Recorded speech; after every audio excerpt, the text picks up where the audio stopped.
Hi, I'm Capon and this is Nature's Heroes.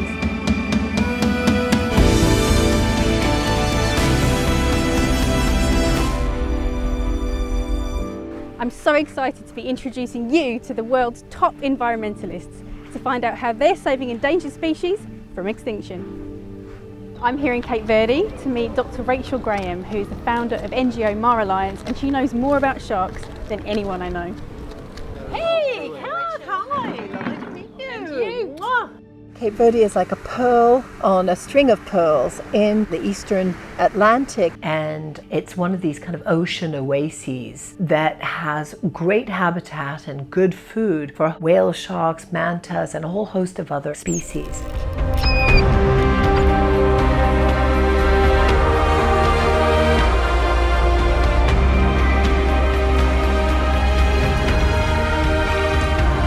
Mar Alliance's mission is to save sharks and rays, but to do that, you need data.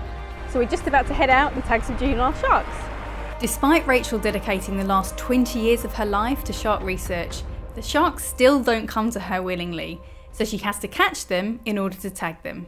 So right now we're checking the line to see whether we've still got baited hooks. We do get scalloped hammerheads in the area, and they're very fragile, so we want to make sure that we're here on the line very quickly in case we get one, so we can work them up quickly and release them quickly. Lovely little shark, come here. A pre-caudal 64, look at this. Great. Okay. Total length 88.5. Fabulous.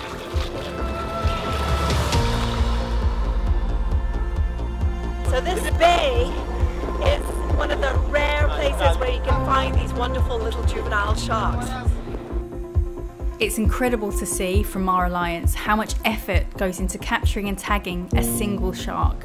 And you can't make conservation strategies on just one data point. You need to tag hundreds, if not thousands of sharks, all of which takes time, and time is what's running out.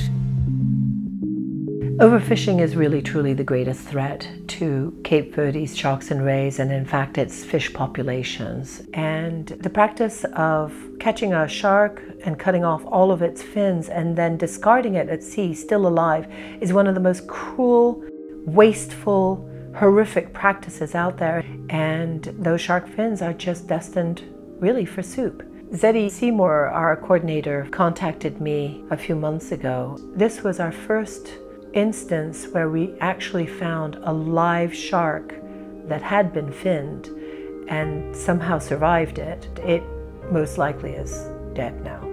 It shows that finning practices are alive and well in Cape Verdean waters. The only way to combat this rapid decline in shark numbers is to adopt the latest technology so that every capture gathers as much information as possible. Today I'm joining Rachel as she searches for whale sharks and manta rays to fit them with her new satellite tags. What it does is it floats right behind the animal, and as it comes to the surface, it'll transmit up to the overflying satellites through the whip antenna. And then from the satellite, it'll send its data onto a center in France, which sends me an email about what the animal is doing. So I always like to say that the animals are actually sending me an email of where they've been and what they've been doing. Looking for megafauna in the middle of the Atlantic is never easy. However, after many hours at sea with not even a glimpse of life, it seemed we were witnessing firsthand the rapidly declining numbers of sharks and rays. Oh my God, here! Andy, here. You see? Right here. 5 hours of trying to find one. We have a manta ray right here. So we just said we'll do a piece to camera talking about how long it takes, and I put the microphone on, and then all of a sudden, manta. Now I've got to take it all off to get in the water. Manta rays are incredibly fast, so the hardest part now is playing catch up before it disappears into the abyss.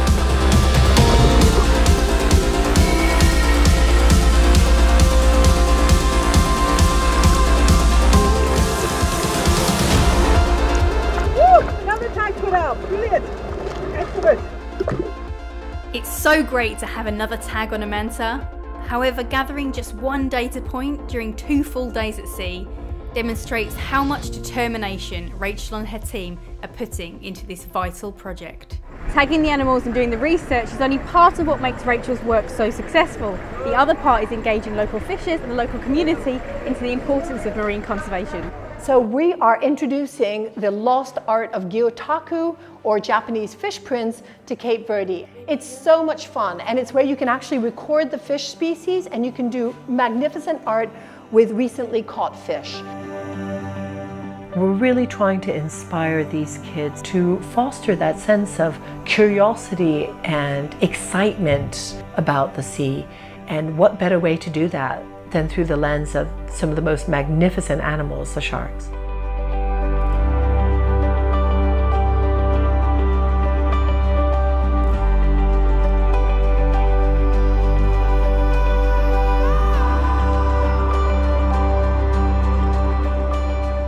Every tag shark, every DNA sample we take, every presentation we give, time and training with fishers, all of this is helping to reverse decline in sharks. Every piece is critical.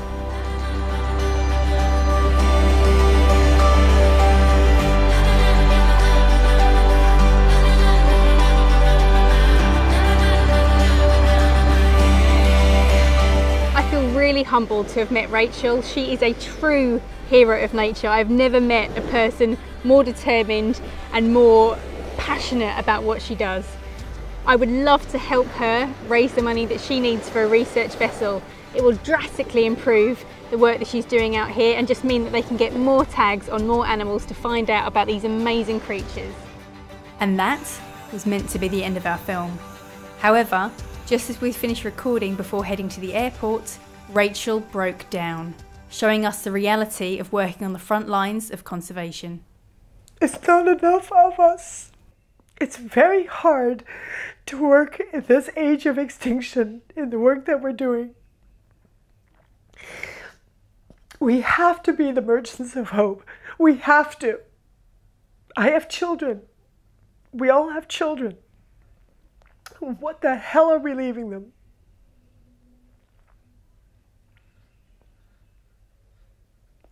It's incredibly hard, but I can't imagine doing anything else. I feel this is my purpose, and this is the purpose of my whole team. They work so hard, so hard. All the fishers we work with, they are so worried. They can barely feed their families in many cases. We want to help them. We want so much more. And we're in a race against time. We are in such a race against time.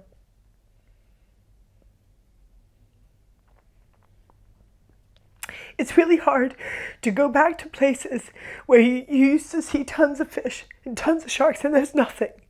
It's really, really, really hard. And I talk with all the fishers and they see it, and they're terribly worried. So our job is to be the merchants of hope. Our job is to have the hands up against the dam, to stop this horrific, unregulated overexploitation and development. Critical. And we need more of us. We need people to join this fight. We need people to say enough is enough. We need people to get out of their comfort zones.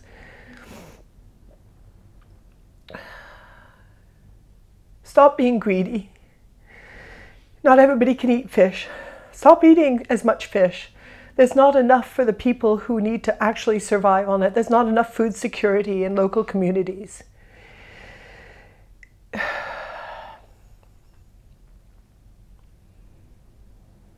People need to make some radical changes, or else we're just going to lose it all. And we already are. So we'll keep pushing on, because that's the only thing I know to do. But whew, it's hard. It's really hard.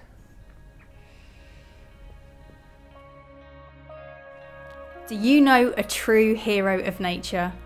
We're looking for a person to feature in the next episode of this series. Tag them in the comments below and tell us about their amazing work. Or send us an email, cat@catherinecapon.com.